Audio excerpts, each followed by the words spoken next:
Ich möchte Ihnen heute an meinem Vortrag aufzeigen, dass es bei 5G um viel mehr geht als einfach nur um elektromagnetische Strahlung.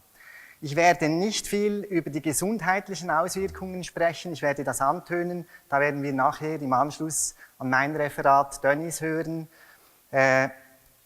mit den Experimenten und Erfahrungen. Und ich möchte Ihnen einfach so ein bisschen ein breiteres Bild zur Mobilfunkstrahlung geben und eben am Aufhänger 5G, weil das Thema heute in aller Munde ist, nicht nur in der Schweiz, auch in Deutschland, in Übersee, Neuseeland, Südamerika, überall auf der ganzen Welt. Ich werde heute auch nicht groß über Abschirmung sprechen, das wäre ein Kapitel oder einen ganzen Vortrag für sich. Auch Entstörprodukte gibt es ja ganz viele, Handyaufkleber zum Beispiel, werde ich am Schluss erwähnen, was man damit tun kann. Aber das Thema 5G ist viel zu wichtig oder eben viel zu breit, als dass man es einfach mit einem Handyaufkleber aus der Welt schaffen könnte. Ich möchte Ihnen auf keinen Fall Angst einflößen oder in Panik versetzen oder emotional aufwiegeln. Denn wir haben gestern gehört, was wir mit unserem Geist machen können, dass wir uns heilen können, wenn wir uns darauf konzentrieren. Wir können aber auch das Gegenteil bewirken, natürlich. Und Angst bewirkt das Gegenteil von Gesundheit. Das macht uns krank. Deshalb, Angst ist nie ein guter Ratgeber. Ich möchte auch nicht die Technologie verteufeln, überhaupt nicht. Da geht es nicht darum. Die Technologie ist ja wunderbar. Laptop, Internet, Beamer. Auch ich habe ein Smartphone. Es ist zwar meistens ausgeschaltet, aber auch ich bin froh, ab und zu erreichbar zu sein. Darum geht es also auch nicht. Aber es geht darum, immer zu schauen, wem nützt die Technik und wem schadet sie. Respektive die Technik an und für sich ist einfach, ist nicht gut oder schlecht. Es ist ein Werkzeug, das wir mit unserem Geist einfüllen können. Und das ist der wichtige oder der springende Punkt. Was machen wir mit der Technik? Lassen wir uns von der Technik bestimmen oder beherrschen wir die Technik? Und das ist der wichtige Punkt. Und auf der anderen Seite, natürlich, dürfen wir auch nicht einfach den Kopf in den Sand stecken, wie das hier die deutsche FDP auf diesem Wahlplakat macht. Digital first, Bedenken second. Also, da müssen wir die Balance halten. Weder Angst noch den Kopf in den Sand stecken. Gut, es ist ja nicht so, dass niemand vor den Gefahren vor 5G warnen würde. Der große Rückversicherer Swiss Re, er gibt jedes Jahr einen Bericht heraus, wo er neue Risiken identifiziert. Er muss sich ja damit beschäftigen, im Versicherungsgeschäft, oder? Und da hat er in seinem letzten Bericht vom Mai 2019, der Bericht heißt Sonar Erkenntnisse über neue Risiken, hat er 5G identifiziert. Und ich habe da ein paar Stichworte aufgelistet auf diesem Bericht oder eben Gefahren, die dahinter stecken können. Cyberattacken werden immer schneller und voluminöser, ja, weil immer mehr Geräte, immer mehr Menschen vernetzt sind miteinander. Politische Spannungen, wir merken das ja heute schon. Die Bevölkerung merkt ja, da ist etwas nicht so, wie es uns immer gesagt wird, es sei gesundheitlich unbedenklich. Da entstehen Spannungen auch zwischen Politik oder den Staaten und der Bevölkerung. Spionage, Sabotage, die wird natürlich auch immer mehr erleichtert durch die immense Vernetzung auch unserer Haushalte etc. Und nicht zuletzt sagen sie natürlich auch ganz klar, mögliche Haftungsansprüche wegen gesundheitlichen Auswirkungen, die vielleicht irgendwann doch mal akzeptiert werden und Gerichte entsprechende Fälle behandeln werden. Das sind wirklich Risiken, die latent da sind und wie ein Damoklesschwert über dieser Technologie schweben. Auch die Europäische Umweltagentur hat bereits im 2001, ist jetzt eine Weile her, einen Bericht herausgegeben. Und das ist noch interessant, der heißt Späte Lehren aus frühen Warnungen. Und anhand von verschiedenen Beispielen untersuchen sie da, wie das Vorsorgeprinzip in der Politik funktioniert oder eben nicht funktionierte. Ein Beispiel sei hier erwähnt, das ist der Baustoff Asbest. Der wurde ja 1880 oder 90 entwickelt oder herausgefunden Und das war eigentlich ein wunderbarer Baustoff, aber er hatte eine Kehrseite, er ist gesundheitlich schädlich. Wenn man Asbest bearbeitet, zerschneidet, zersägt und man solche Mikrofasern einatmet, kann das Lungenkrebs auslösen und es löst auch Lungenkrebs aus. Und da gab es bereits zu Beginn eben die frühen Warner, die davor eben warnten, dass es gesundheitsschädlich ist. Aber es hat über 100 Jahre gedauert, bis dieser Stoff endlich verboten wurde, in den 80er Jahren. Ich nehme an, das ist weltweit so, nicht nur in der Schweiz oder in der EU. Und mit dem Mobilfunk oder der Mobilfunkstrahlung sind wir eigentlich am genau gleichen Punkt. Die frühen Warner sind da und sind schon lange da. Aber die Politik muss jetzt endlich das erhören. Und Sie sehen auch, die Direktorin, Professor McClade, schreibt auch oder sagt auch 2009 an einem Kongress in Washington, dass die Frühwarnwissenschaftler häufig diskreditiert werden, ihren Job verlieren etc. Das war also früher schon so, das ist nicht erst heute so. Die Geschichte scheint sich hier zu wiederholen. Und es wäre natürlich schön, wenn wir tatsächlich aus der Geschichte etwas lernen würden. Die Medien, Mobilfunkanbieter oder auch unsere Regierungen werden ja nicht müde, eben uns zu versichern, dass die Mobilfunkstrahlung eigentlich völlig gesundheitlich unbedenklich ist. Und ja, sie sind auch sehr aktiv, da irgendwelche Faktenblätter zu publizieren. Oder auch eben die Medien, man liest da immer wieder, ja, Fake News etc. und dass diese Fake-Argumente, die da auch immer wieder kommen, dann ins rechte Licht gestellt werden müssen. Und ich habe meinen Vortrag so strukturiert, ich werde da und dort ein paar Argumente einbauen, die eben kommen und möchte da aber aufzeigen, ob denn wirklich etwas dran ist oder nicht. Ja, was sind Fakten, was sind Märchen oder was sind Mythen? Das ist ja nicht immer ganz so einfach zu sagen. Die Natur, der Mensch, wir sind ja keine digitalen Systeme, einfach 0, 1, gut oder schlecht. Sondern die Natur und auch wir funktionieren anders. Da gibt es alle Abstufungen, alle Farbabstufungen zwischen Schwarz und Weiß. Und in der heutigen Zeit wird das natürlich schon auch sehr stark gefördert, sei es durch die Medien oder durch die Politik auch, eben diese Schlagworte, diese Schubladen, oder entweder gut oder schlecht, du bist für mich oder gegen mich und fertig. Aber eben, es gibt alle Abstufungen zwischendrin und das ist wieder diese Balance, die wir halten müssen oder finden müssen dazu.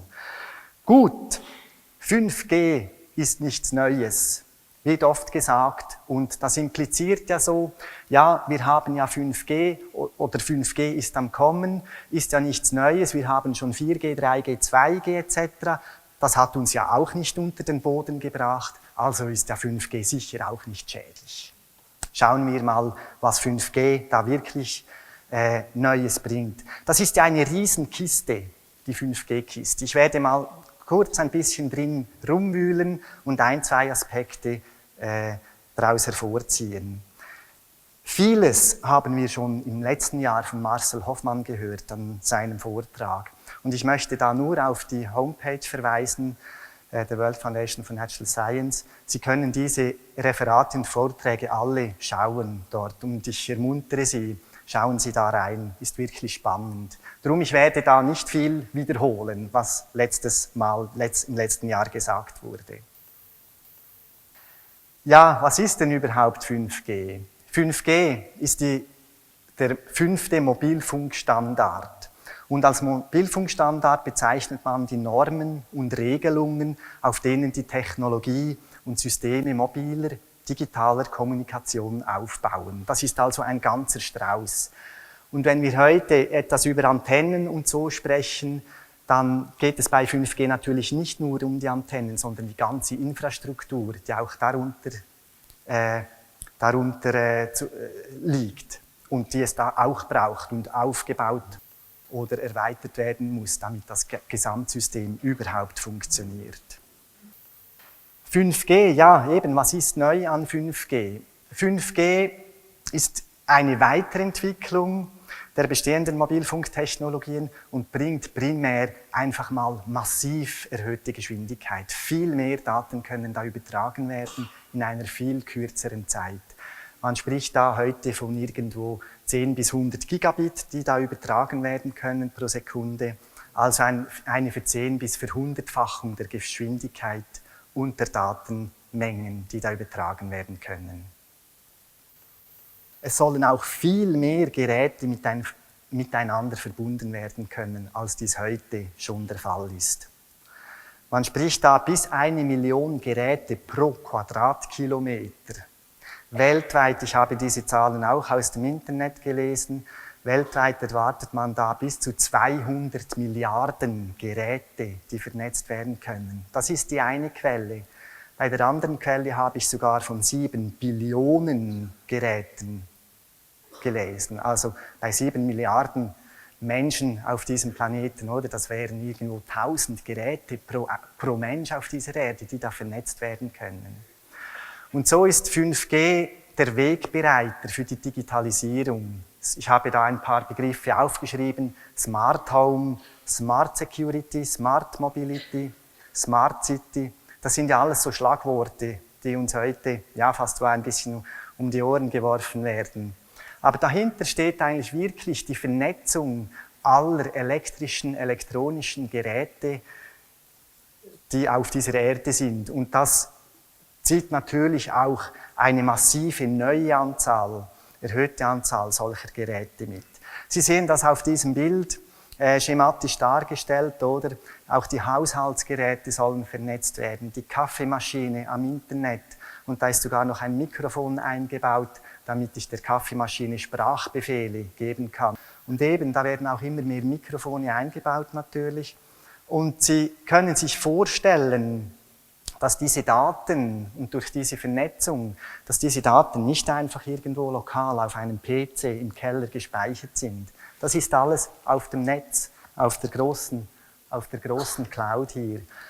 Und was dann effektiv passiert mit diesen Daten oder wer Zugang hat zu diesen Daten, das weiß ich nicht, da habe ich keine Ahnung. Aber ich bin Elektroingenieur genug, um zu wissen, auch wenn das alles verschlüsselt ist, die Übertragung und auch auf den Servern, dass es da sehr wohl viele Möglichkeiten gibt, diese Daten auch zu nutzen oder Stellen, die das Wissen eben haben. Öffnet sicher auch das Tor und die Tür für die, ich sage mal, totale Überwachung. Ich habe diese Worte eigentlich nicht so gern, aber es wird so wirklich möglich, in alle Lebensbereiche reinzuschauen, in alle Lebensbereiche des Menschen. Und so durch diese totale Digitalisierung und Vernetzung hinterlassen wir immer mehr digitale Spuren. Daten, welche eben von irgendwem für irgendwas weiterverwendet werden können. Und das fühlt sich so an, dass jeder Mensch eine Art digitales Abbild erhält.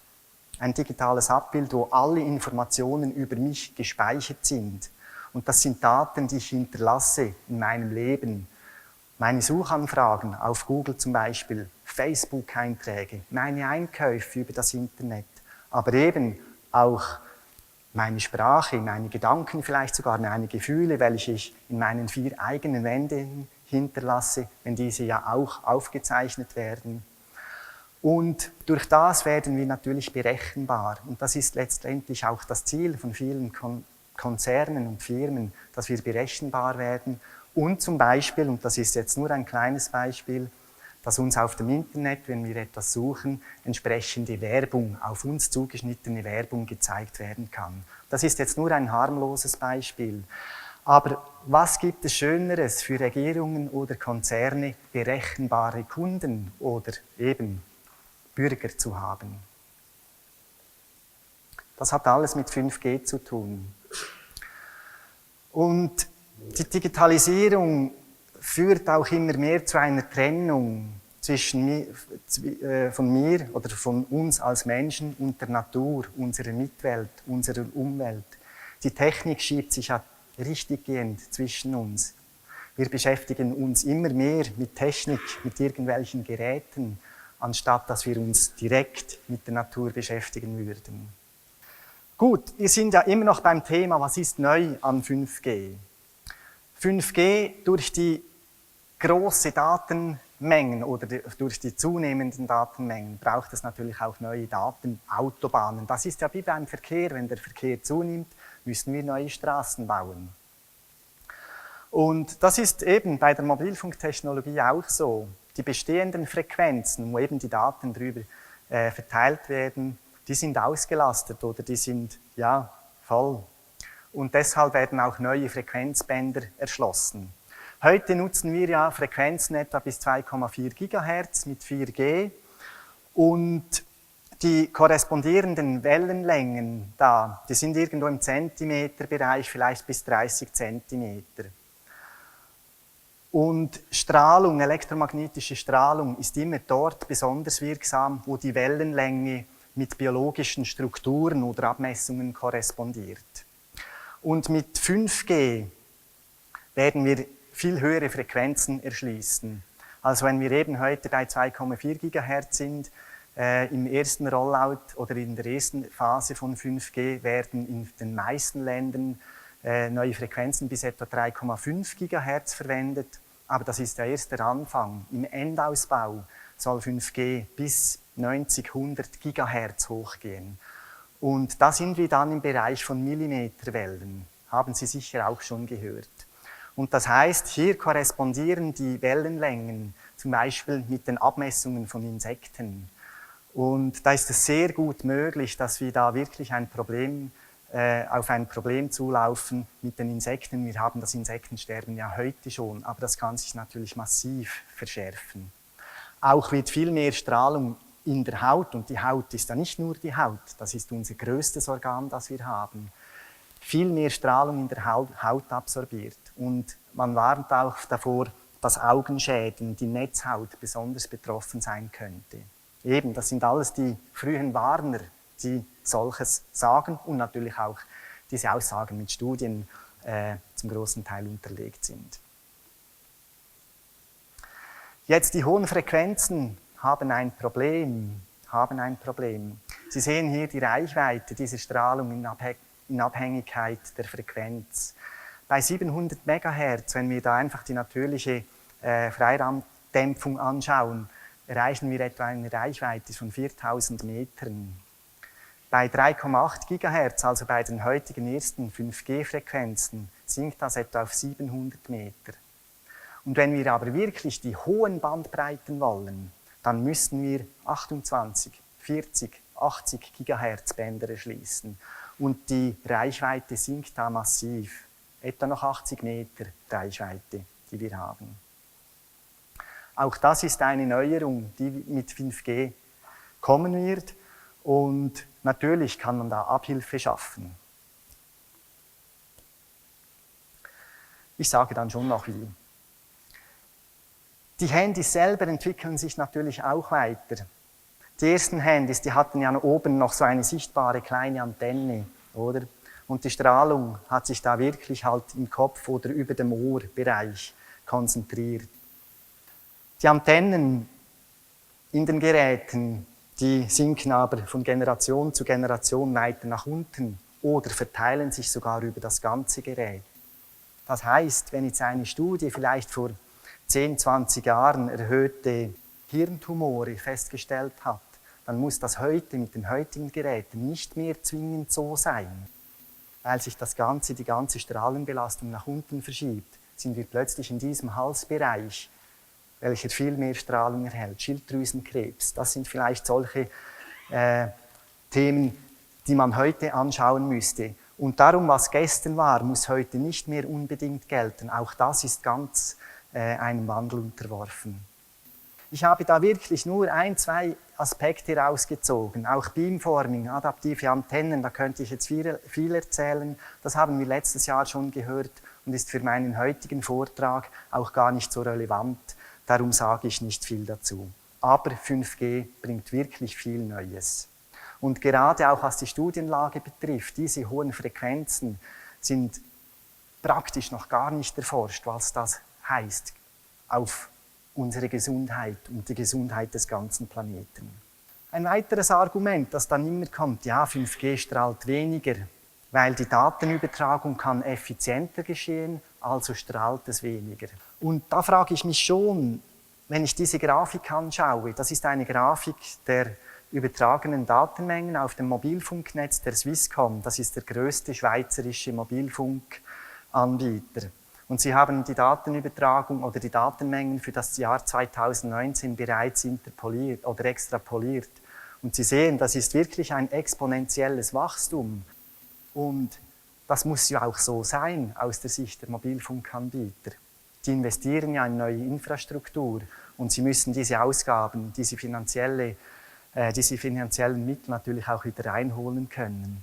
Und da frage ich mich schon, wenn so ein hohes Wachstum angestrebt wird, wie soll das zu weniger Strahlung führen? Da muss ich nicht mal Elektroingenieur sein, das geht einfach irgendwie nicht auf. Natürlich werden die Geräte effizienter und pro übertragenes Byte kann es schon sein, dass da etwas weniger Strahlung anfällt. Aber wenn einfach die Anzahl der übertragenen Bytes so massiv zunimmt, dann wird auch die Strahlung nicht abnehmen. Wir haben ja vorhin gehört, dass auch die Reichweite abnimmt mit den hohen Frequenzen. Und ja, natürlich, da muss man etwas tun, oder? Und da sind ja auf verschiedenen Ebenen auch Bestrebungen im Gang. Einerseits wird es dazu führen, dass einfach viel mehr Antennen aufgestellt werden müssen. Nicht nur die großen Antennen irgendwo auf dem Gebäude, sondern auch viel mehr kleine Antennen, zum Beispiel an Straßenkandelabern oder sogar im Boden versenkt, unter einem Schachtdeckel versteckt.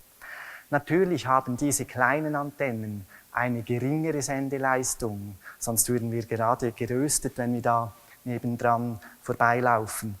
Aber wir sind ja auch viel näher an der Antenne, also Abstand macht ja sehr viel aus von der Strahlenbelastung her. Und darum auch von diesem Aspekt her, oder, man erwartet da rund alle 100 Meter eine Antenne in Ballungsgebieten. Eine massive Zunahme von Antennenstandorten. Wenn wir jetzt heute in Deutschland irgendwo knapp 80.000 Antennenmasten haben, ist im 5G-Endausbau mit etwa 10-mal mehr Antennen zu rechnen, etwa 750.000 Antennen. Also eine massiv größere Anzahl. Und da kann mir niemand weismachen, das strahlt weniger. Und das ist sicher nicht nur in Deutschland so, das wird auch in den anderen Ländern so sein, weil die Technik ist ja überall dieselbe. Aber nicht nur die Erde wird mit unzähligen neuen Antennen bestückt. Auch der Weltraum oder der Orbit soll neu möbliert werden. Wir haben heute rund, habe ich gelesen, 2000 aktive Satelliten, die da um die Erde schwirren. Und kürzlich habe ich gelesen, das ist jetzt 2 Wochen her, dass nur schon SpaceX, das ist ein Satellitenunternehmen, sie möchten 40.000 5G-Satelliten in den Orbit schicken. 40.000, das wäre ja eine Verzwanzigfachung der jetzt schon aktiven Satelliten. Und das sagen sie auch, und das ist schlussendlich auch ihr Ziel, wird es keine weißen Flecken mehr geben auf diesem Planeten. Weder in den Anden, noch in den Südalpen, in Neuseeland, noch im Amazonas oder in den Schweizer Bergen wird es irgendeinen Ort geben, der keinen 5G-Empfang hat. Auch die Meere, die Pole, überall, alles wird verstrahlt und bestrahlt. Und da frage ich mich schon auch, was passiert denn auch mit unserer Ionosphäre zum Beispiel, dieser leitfähigen Schutzschicht rund um die Erde, die ja ihre Funktion hat, wenn wir jetzt da nicht nur von der Erde her elektromagnetische oder technische Strahlung draufgeben, sondern sogar auch von außerhalb der Ionosphäre, weil die Satelliten, die befinden sich über der Ionosphäre, also auch von außen her diese Sphäre, diese Schutzschicht bestrahlen. Da muss ja irgendeine Interaktion auftreten. Und ich weiß nicht, ob sich da die Wissenschaft oder die Techniker schon groß Gedanken gemacht haben. Ein kleiner Einschub.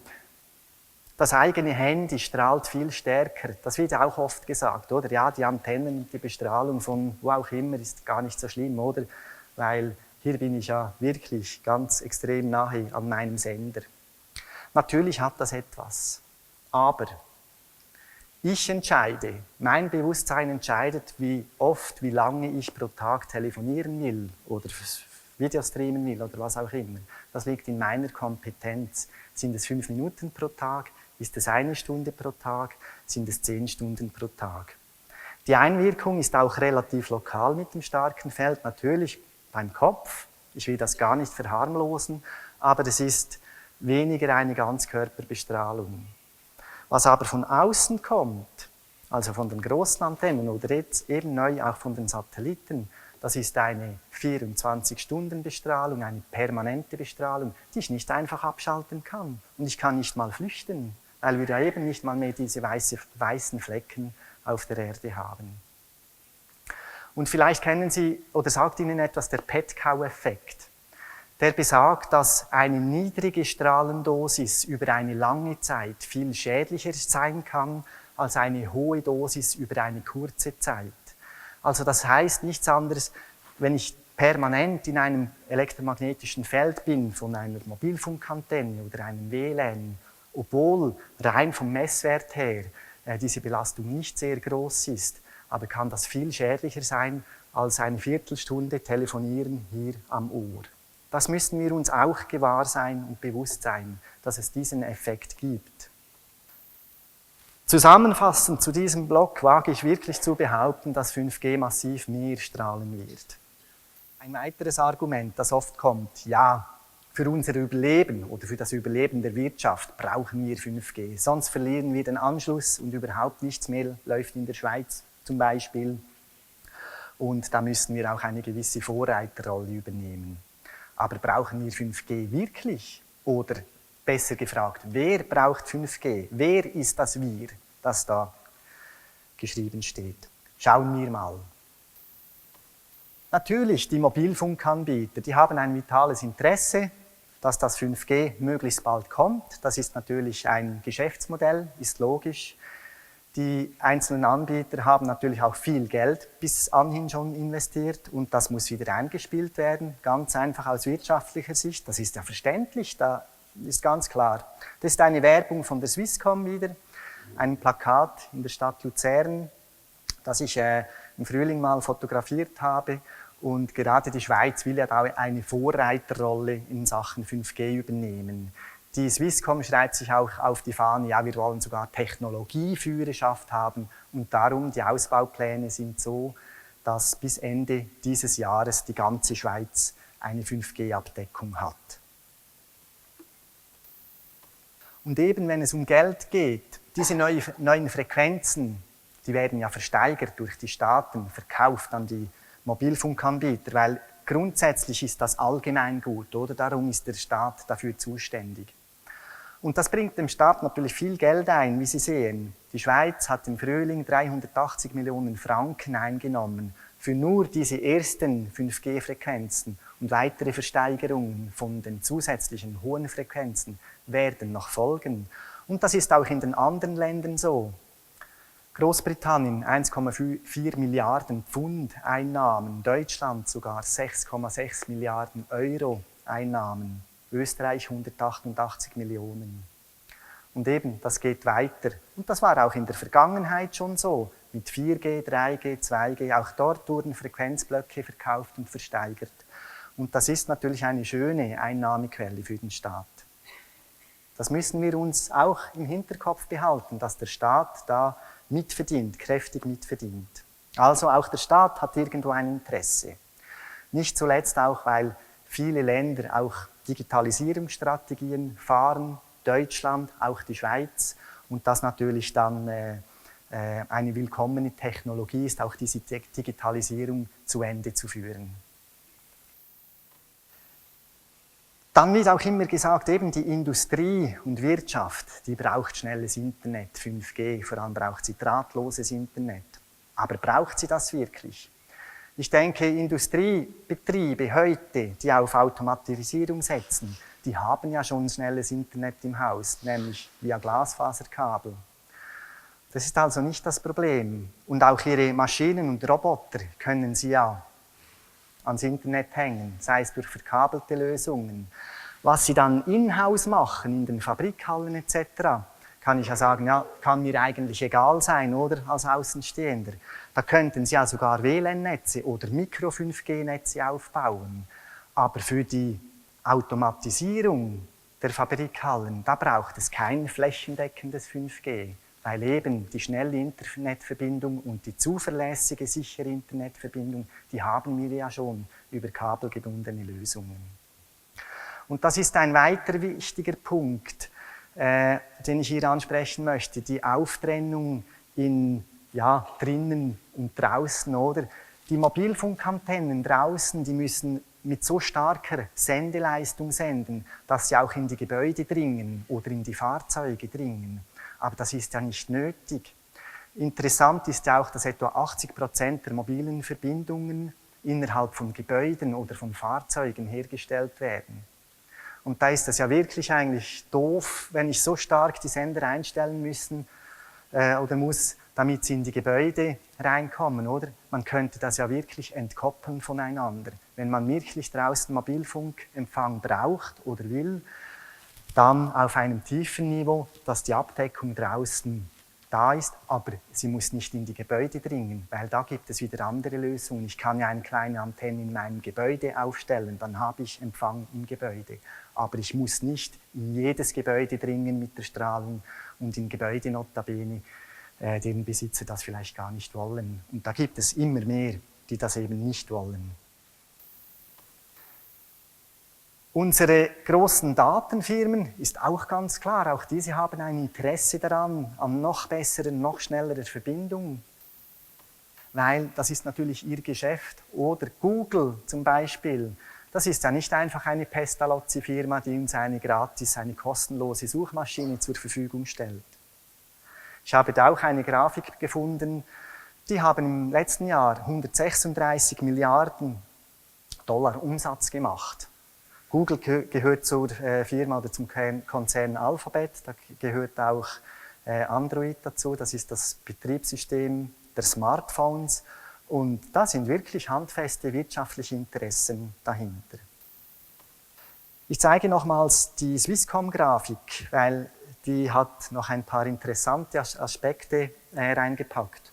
Nämlich sehen wir hier, welche Art von Daten da übertragen werden.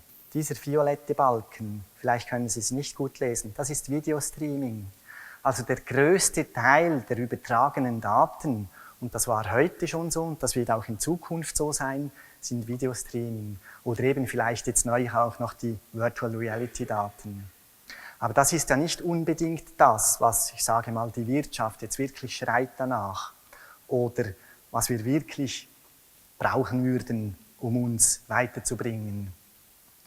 Und wenn Sie da sehen, das ist wirklich interessant, das eigentliche Surfen, dieser kleine rote Balken, das ist das Fahrplan nachschauen, das sind die Meteo-News nachschlagen etc. Das macht eigentlich nur einen verschwindend kleinen Teil aus. Und der eigentliche Datenaustausch hier, das Graue, das sieht man schon fast gar nicht mehr in dieser Grafik. Und das Telefonieren erscheint nicht mal mehr. Also das ist eigentlich null, nichts, nada, was die Bandbreite anbelangt. Ja, da müssen wir uns schon fragen, ist es wirklich das, was wir hier drin wollen oder nicht? Und wir können jetzt diesen Balken hier auch noch etwas genauer anschauen. Was sind denn das für Videos oder was könnten das für Videos sein, die da geschaut werden? Und ich bin da auch auf eine Statistik gestoßen, einer Porno-Plattform, Pornhub heißt die. Diese Zahlen sind auf jede Minute bezogen und das ist jetzt nur diese Porno-Plattform. Jede Minute werden 2 Stunden Videos hochgeladen, 12 Videos, jede Minute. Jede Minute werden 7700 Gigabyte Daten übertragen.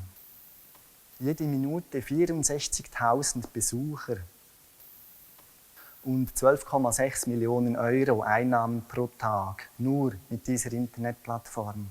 Auch das gehört dazu. Und eben, wenn wir da von Videos und Filmen sprechen, das wird ein großer Teil eben auch solche Videos betreffen, die da über das mobile Datennetz übertragen werden. Und mit der neuen Technologie 5G wird es ja möglich, dass ich so ein Video sogar in Sekundenschnelle herunterladen kann, also ein ganzer Full-HD-Film innerhalb von 2-3 Sekunden auf meinem Handy. Und auch solche Sachen werden damit natürlich unterstützt oder möglich. Natürlich, jeder Einzelne hat es in seinem Bewusstsein, was er mit dieser Technik anstellen möchte. Aber die Gefahr wird natürlich erhöht, dass vermehrt solche Sachen auch angeschaut werden, die uns in unserer Entwicklung wahrscheinlich nicht weiterbringen.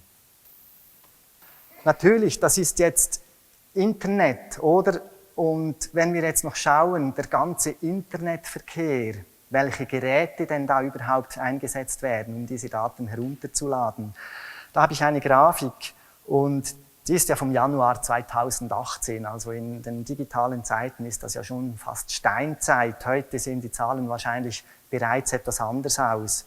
Aber Sie sehen, 52% des Internetdatenverkehrs passiert 2018 bereits über mobile Geräte. Tendenz steigend. Die Laptops und Desktops haben immer noch einen großen Anteil, aber Tendenz sinkend. Und das wird ja mit eben 5G wird sich das nicht ändern, diese Tendenz. Weitere Problemkreise, die dazugehören, eben Digitalisierung, Sucht, Social Media, digitale Schule etc.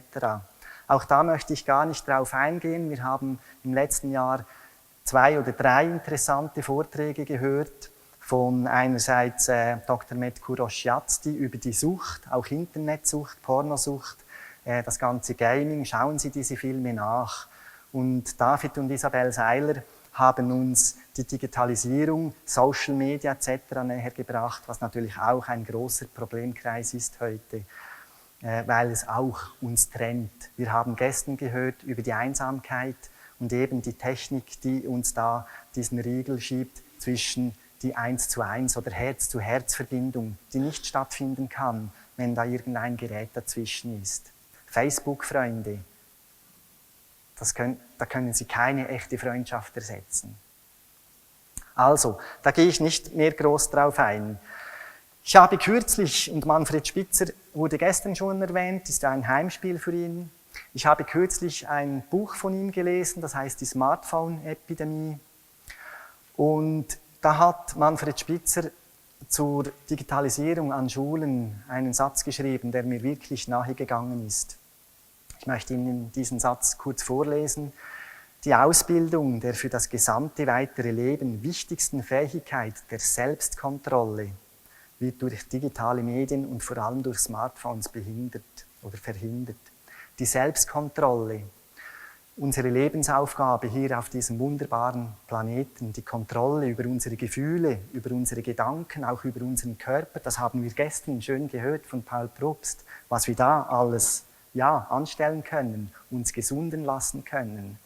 Und dass eben diese Selbstkontrolle, diese, ich sage es wirklich, Lebensaufgabe, je mehr ich darüber nachstudiere, sehe ich das schon auch als unsere Lebensaufgabe hier auf unserem Planeten. Und wenn das behindert wird durch eben die Digitalisierung, durch diese Geräte, mit denen wir uns immer mehr und länger abgeben, dann ist das wirklich ein Angriff auf das zentrale Wesen des Menschen oder des Menschseins. Es wird dort auch der Gründungspräsident von Facebook, Sean Parker, zitiert, was er sagt über eigentlich das Geschäftsmodell von Facebook. Und auch da geht es nicht darum, dass sie wirklich neue Freunde schließen kann, sondern wie bekommen wir so viel wie möglich von ihrer Zeit und Aufmerksamkeit. Darum werden diese Anwendungen heute auch immer klebriger. Stickiness nennt sich das, die App-Entwickler, die haben das gut verankert, oder? Apps oder eben solche Social Media, die sollen uns möglichst lange daran fesseln, an diese Geräte.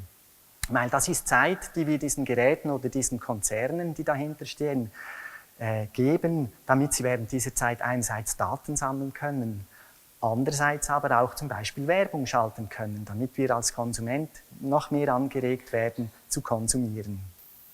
Infinite Scroll ist da so ein Stichwort. Das ist Ihnen vielleicht auch aufgefallen bei Google oder anderen eben Anwendungen. Da können Sie heute fast unendlich nach unten scrollen. Es hört einfach nie auf. Das ist so eine Technologie, die neu eingeführt wurde, einfach um den Menschen daran zu fesseln.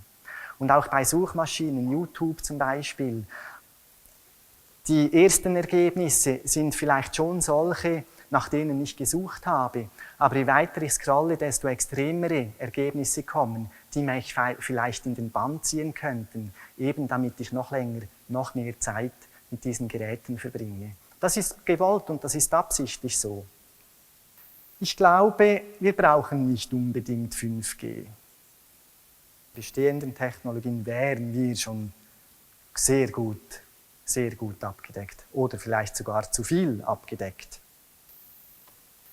In der ganzen CO2- und Klimadiskussion auf diesen Zug ist jetzt natürlich auch 5G aufgesprungen. Und immer mehr wird die Digitalisierung oder eben 5G auch verwendet, um zu sagen, ja, das ist gut für die Umwelt, das nützt der Umwelt, das löst uns die Probleme, wir werden viel effizienter, Leerläufe werden vermindert, Leerfahrten werden vermindert etc. Schauen wir mal, was hinter diesem Argument steht. Die Firma Sunrise, das ist der zweitgrößte Mobilfunkanbieter in der Schweiz, hat im Frühling Werbung gemacht für Umwelthelfer 5G. Mehr Energieeffizienz, intelligente Mobilitätslösungen, weniger Müll.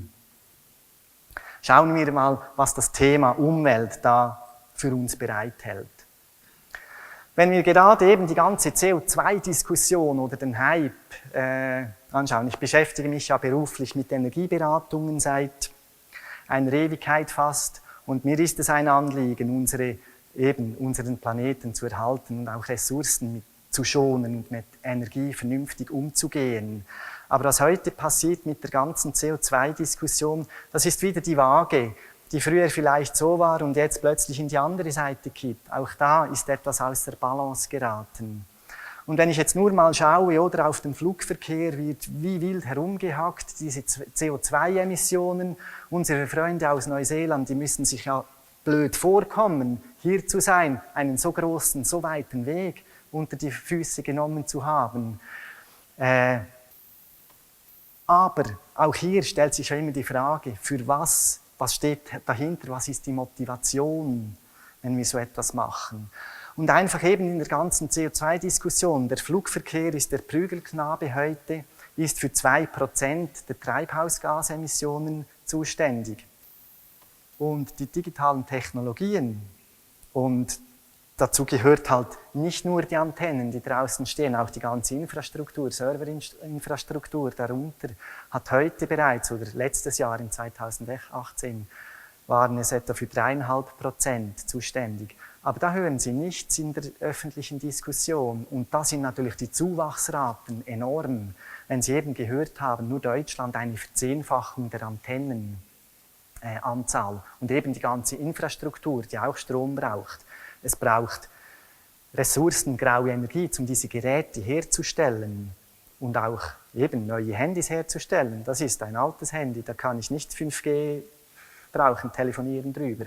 Also da wird es auch sehr viel neuen Elektroschrott natürlich produzieren. Einfach dieser Aspekt, da müssen wir uns auch gewahr sein. Intelligente Mobilitätslösungen, da heißt es auch immer, ja, wenn die selbstfahrenden Autos mal kommen, dann kann der ganze Verkehr viel effizienter organisiert werden und das wird zu weniger Verkehr führen. Die ETH Zürich, das ist ein Schreibfehler, sollte nicht EHT heißen, sondern ETH Zürich, hat auch da eine Studie gemacht. Und sie kommen zum Schluss, dass der Verkehr zunehmen wird mit dem autonomen Fahren, weil es so attraktiv wird. Ich kann ja dann sogar arbeiten im Auto, weil ich ja nicht selber da steuern muss. Ich kann Film schauen, was auch immer, oder? Und vielleicht können sogar Kinder die selbstfahrenden Autos nutzen. Und sie sehen da also wirklich nicht, dass es zu weniger Verkehr führen sollte. Auch das ist ein Aspekt, oder? Das wird auch so gebetsmühlenartig dargestellt, ja, 5G oder die Digitalisierung löst uns alle Probleme. Ich bin dann noch auf etwas weiteres gestoßen. Wir sind jetzt so beim Thema Umwelt. Und das ist ein Artikel aus der Zeitschrift Nature. Das ist eine englischsprachige Fachzeitschrift vom Mai 2019. Und da haben Meteorologen alarmiert, dass die 5G-Strahlung oder diese hohen Frequenzen ihre Prognosemodelle verschlechtern können. Und da müssen wir sehen, in Amerika wurden bereits Frequenzen verkauft oder werden heute bereits genutzt im Bereich von 23 GHz, also schon eine Stufe höher, als wir hier sind. Und jetzt die Wettersatelliten, welche die feinen natürlichen Signale aus der Atmosphäre empfangen, die werden dadurch gestört. Zum Beispiel der Wasserdampf. Wasser, wir werden das noch hören, hat eine Resonanzfrequenz bei irgendwo 22, irgendwas Gigahertz. Und diese feinen Signale werden von den Wettersatelliten detektiert und fließen in die Prognosemodelle mit ein. Und jetzt kommen wir mit der technischen Strahlung von oben, eben vom Weltraum her und von unten her terrestrisch und strahlen in einem ganz ähnlichen oder fast demselben Frequenzbereich. Und der Wettersatellit, der da oben um die Erde schwirrt, kann jetzt nicht mehr unterscheiden, was ist natürliches Signal, was ist technisches Signal. Und darum können diese Daten nicht mehr so gut verwendet werden, um die Prognosemodelle einzufließen. Und Sie sehen, auf dieser Grafik sind noch weitere Frequenzbänder, natürliche Frequenzbänder, die für eben diese Erdobservation verwendet werden, also wo natürliche Frequenzfenster darstellen, die violetten. Und genau in diesen Bereichen oder ist dann die technische Strahlung auch angedacht im Endausbau von 5G. Und was dann, sind jetzt nur die Wettersatelliten, da kann man sagen, ja gut, dann sind halt die Prognosen nicht mehr so ganz zuverlässig. Aber was das für die Natur heißt oder eben für die Wassermoleküle, für den Wasserdampf, das sind dann natürliche Frequenzen, also da besteht irgendeine Resonanz. Und wenn wir da jetzt technisch reinfunken, was passiert mit dem Wasserdampf? Wird er mehr zum Schwingen angeregt? Wasserdampf ist ja, wenn wir wieder zum Klimagas kommen, ist ja das größte Klimagas, Anführungszeichen. Ich möchte das nicht werten. Aber was passiert da, wenn wir jetzt technisch reinfunken und dieser Wasserdampf vielleicht auch noch mehr zum Schwingen anregen?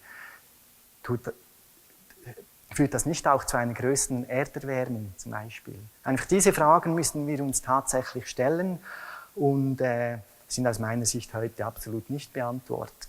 Daneben Umwelt, 40.000 Satelliten, 2.000 haben wir heute schon, eine Verzwanzigfachung.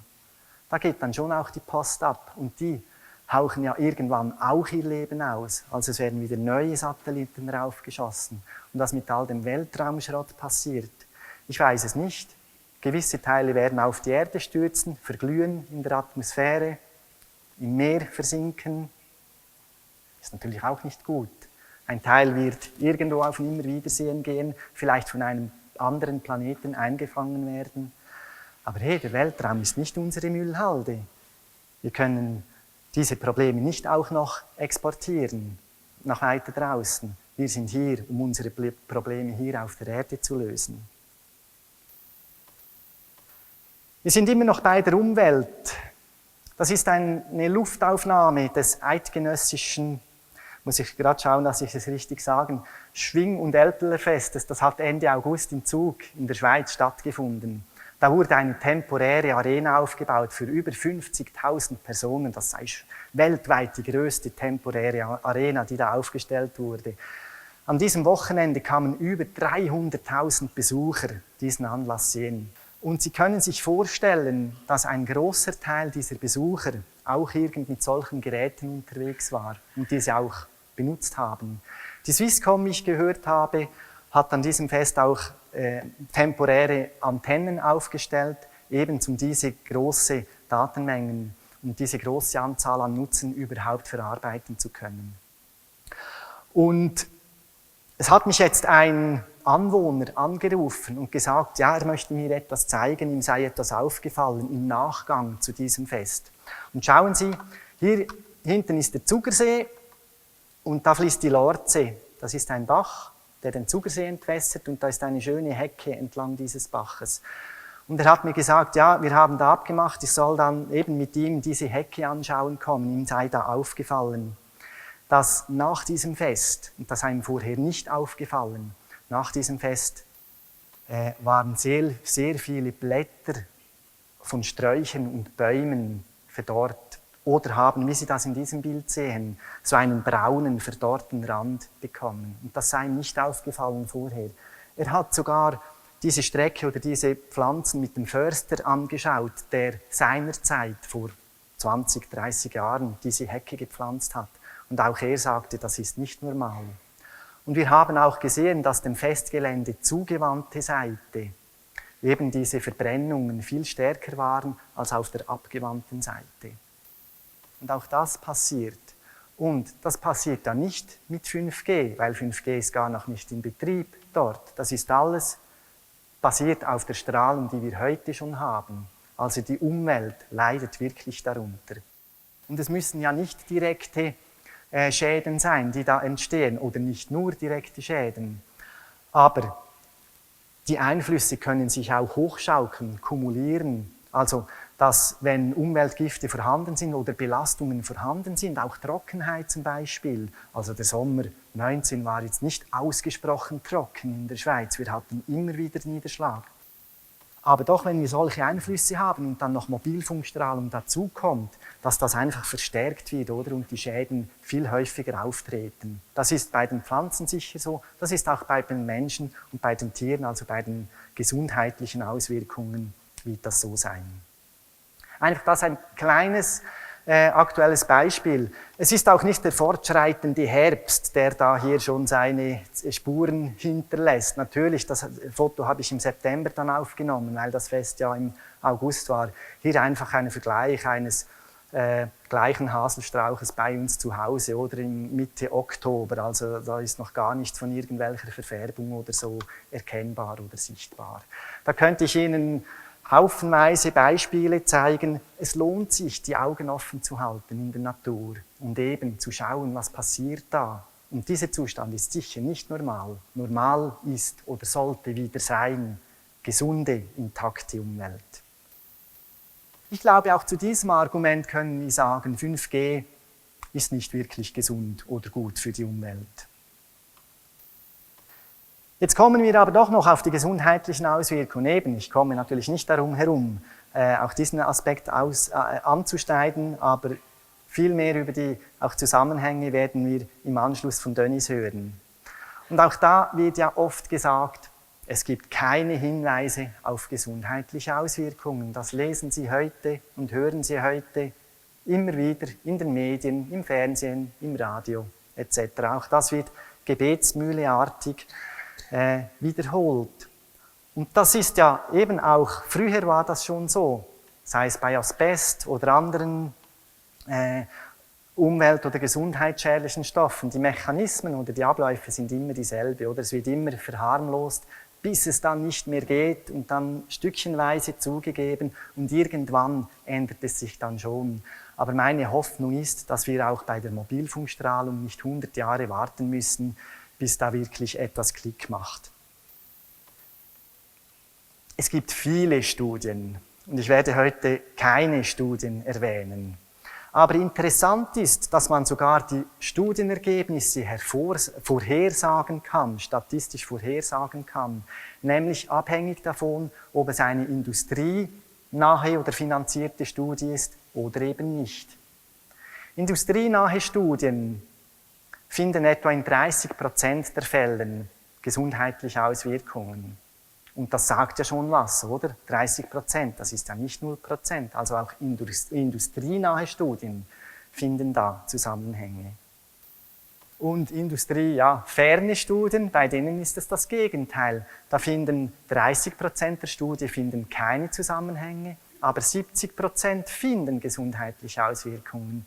Und wenn wir das übereinander legen, kann man sagen, ja, die Hälfte der Studien erkennen da Zusammenhänge, die andere Hälfte nicht.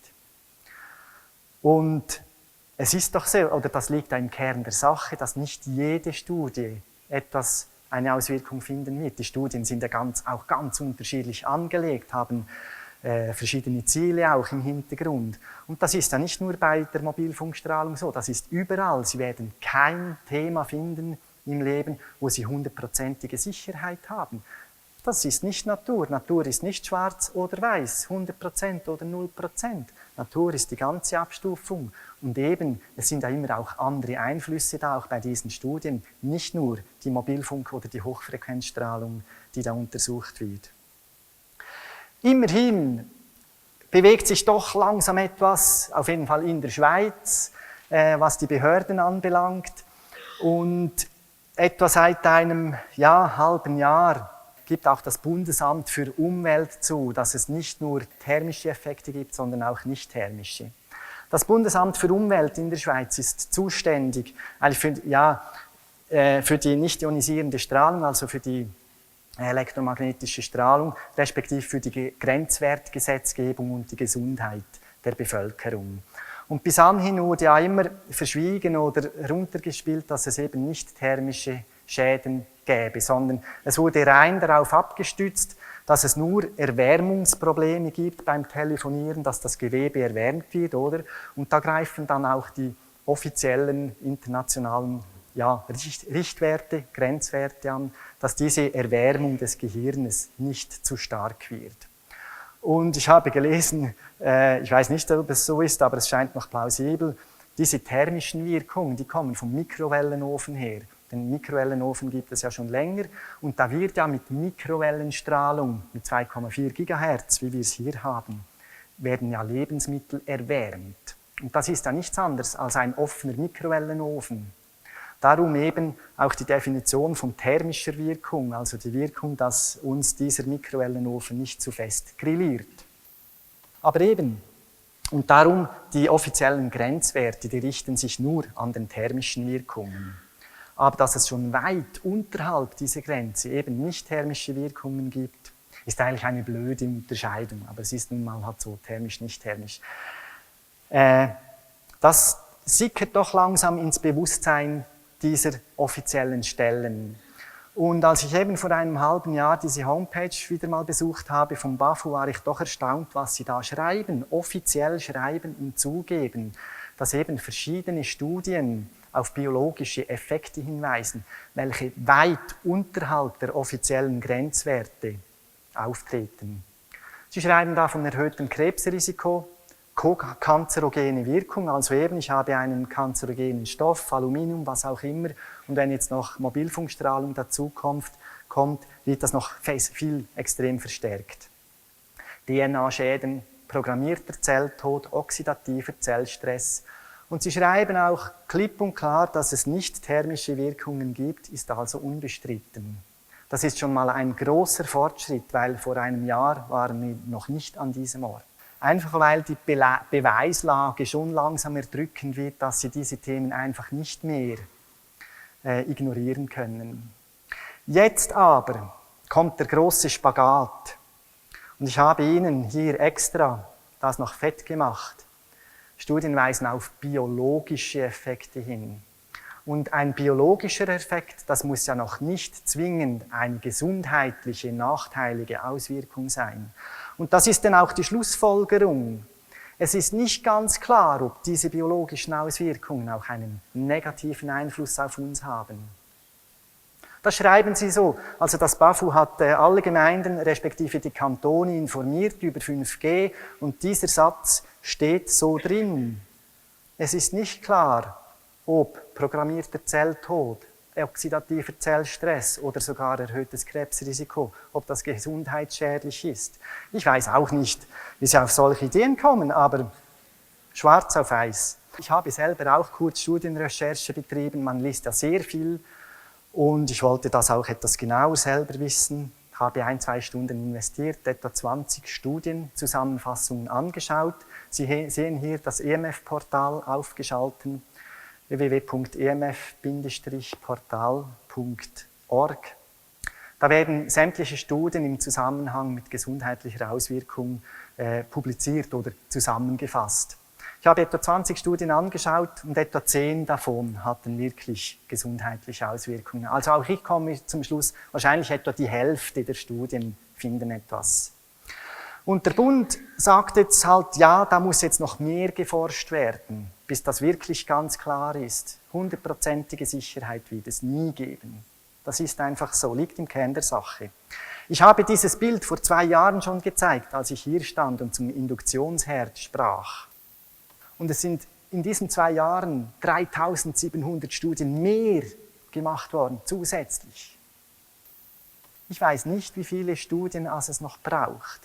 Wahrscheinlich braucht es einen Studiengrenzwert, der besagt, wenn wir 50.000 oder 100.000 Studien haben, dann ist es klar, dann geht etwas.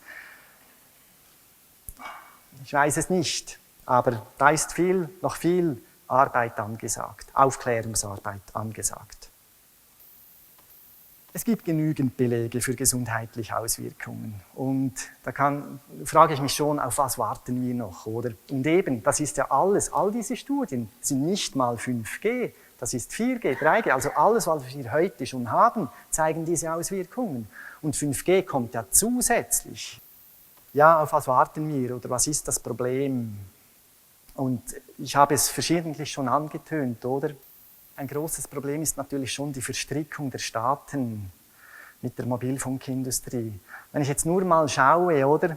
Der Staat ist oft Hauptaktionär an den Mobilfunkfirmen. Das ist in der Schweiz so. Der Staat, der Bund, hat 51% der Aktien der Swisscom und das ist eben der größte Mobilfunkanbieter in der Schweiz. Bei der Deutschen Telekom ist es nicht viel anders. Der Staat ist Hauptaktionär, hat nicht die Hälfte, aber ist Hauptaktionär davon. 14% direkt und 17% indirekt Beteiligung. Und der Staat verdient auch an den Frequenzversteigerungen, das haben wir gehört. Der Staat, viele Staaten fahren Digitalisierungsstrategien. Auf der anderen Seite legen ja die Staaten die Grenzwerte fest.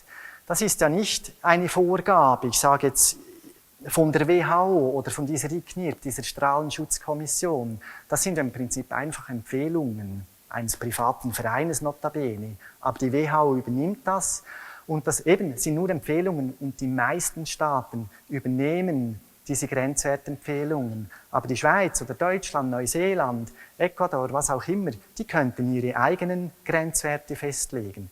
Zum Teil machen sie das auch, zum Teil sind die Grenzwerte etwas strenger, aber meistens orientieren sie sich an den empfohlenen Werten. Und der Staat ist auch für die Gesundheit der Menschen, der Bevölkerung zuständig und der Staat beurteilt ja auch die Studienlage, oder? Und das ist wirklich eine Verstrickung oder ein Spagat, den der Staat da machen muss und das wundert es mich nicht, dass da nicht mehr läuft oder dass der Druck halt jetzt wirklich von der Basis, von der Bevölkerung herkommen muss, dass sich da etwas ändern kann. Gerade gestern war in der Neuen Zürcher Zeitung ein kurzer Artikel drin, also auf der Online-Ausgabe, und der mir wieder zeigt, oder, wie der Bürger hier halt, wir alle, dem Staat schon ein bisschen auf die Finger schauen müssen. Die Schweiz verfügt über ein Qualitätssicherungssystem, was die Antennen anbelangt. Da werden jeden Tag automatisch die Antennendaten, Betriebsdaten an eine zentrale Datenbank übermittelt. Ich weiß nicht, ob das nur in der Schweiz so ist oder auch, ob das international oder in anderen Ländern gemacht wird. Auf jeden Fall, wenn diese Datenbank merkt, dass da irgendein Parameter nicht stimmt, zum Beispiel Grenzwerte überschritten werden oder was auch immer, dann sollte es eigentlich einen Alarm auslösen und eine Meldung an die Betreiber machen, dass sie das beheben können, dieses Problem, Anführungszeichen. Und jetzt haben aber verschiedene Bürger einfach gezweifelt, dass dieses Qualitätssicherungssystem wirklich funktioniert oder richtig gehandhabt wird. Und es haben private Personen, Fachpersonen Messungen gemacht bei Antennen und gesehen, ja, unsere Messungen stimmen nicht mit den Angaben überein, die da gemacht werden. Und nun hat sich das Bundesgericht eingeschaltet und fordert jetzt wirklich die schweizweite Kontrolle von Mobilfunkanlagen. Also das Bundesgericht sagt heute auch, dieses Qualitätssicherungssystem, wie es heute angewendet wird, lässt da doch einige Zweifel offen. Auch da sehen wir eben ein Beispiel, wie wir wirklich wachsam bleiben müssten und nicht einfach alles glauben dürfen, was uns da gesagt oder aufgetischt wird. Gut, jetzt steht da in der Ausschreibung auch, oder ich erkläre oder ich erzähle Ihnen auch, was wir denn konkret tun können. Und ich gehe davon aus, Sie haben alle viele Ideen oder jetzt auch Inputs erhalten, was Sie tun könnten. Weil der Fall ist klar, oder? Es geht einfach darum, uns bewusst zu werden, wie viel Zeit verbringen wir einerseits mit diesen Geräten und ist es unserer Entwicklung dienlich oder nicht. Will ich tatsächlich mich 3 Stunden pro Tag versklaven lassen? Da kann ich nur aus meiner eigenen Erfahrung sprechen. Ich habe es selten eingeschalten, das Smartphone. Man kann seine Kinder noch so gut erziehen, sie machen einem doch alles nach. Und das ist so, die Kinder schauen mehr auf das, was wir machen, als auf das, was wir sagen. Also da geht es wirklich darum, Vorbild zu sein. Wenn Sie mit etwas nicht einverstanden sind, dann ändern Sie das zuerst bei sich. Es ist natürlich immer einfacher, wenn ich beim anderen schauen möchte, zuerst schaue, oder was er ändern kann oder muss oder soll. Und das führt ja dann auch immer zu diesem Ausspruch, ja, man sollte und man müsste und hier noch einen Brief schreiben und so. Aber wer ist man? Das bin ich, oder? Statt eben, man sollte ein Projekt eingeben und sagen, ja, ich mache das, weil nur so verändern wir etwas. Und in diesem Zusammenhang natürlich auch eben echte soziale Kontakte pflegen. Das haben wir gestern gehört, Einsamkeit, ein großes Thema, Krankheitsursache Nummer 1. Für was setze ich meine Lebenszeit ein? Auch, dass wir uns mit den Kindern abgeben, halt wirklich in die Natur rausgehen und etwas erleben zusammen, in die Berge gehen zum Beispiel, wie ich das ab und zu gerne mache. Daneben dieses exponentielle Wachstum, ist das wirklich nötig? Ich kann jetzt natürlich auch, solange es geht, auf 5G verzichten, keine Hardware kaufen, auch kein 5G-Abo lösen. Natürlich, irgendwann geht auch mein Smartphone kaputt, ich muss ein neues kaufen und dann gibt es wahrscheinlich nur noch 5G-Handys, die das können. Aber bis jetzt habe ich das im Griff. Und schauen Sie, das Beste wäre ja eigentlich, 5G findet statt, aber keiner geht hin, oder? Und wenn die Mobilfunkanbieter nichts verdienen daran, dann suchen sie sich einen neuen Business Case, oder? Aber nicht mehr 5G. Und es liegt wirklich an uns. Nutzen wir diese Technologie und wie nutzen wir sie? Die Trennung drinnen, draußen oder im Haus, im Gebäude gibt es eigentlich keinen Grund, große Datenmengen via Funkverbindung herunterzuladen. Selbst hier im Hotelzimmer haben wir ja einen Kabelanschluss, Internetanschluss. Natürlich, die Geräte werden immer kleiner. Es fehlt irgendwann die Möglichkeit, dass ich da verkabelt Internet einstecken kann.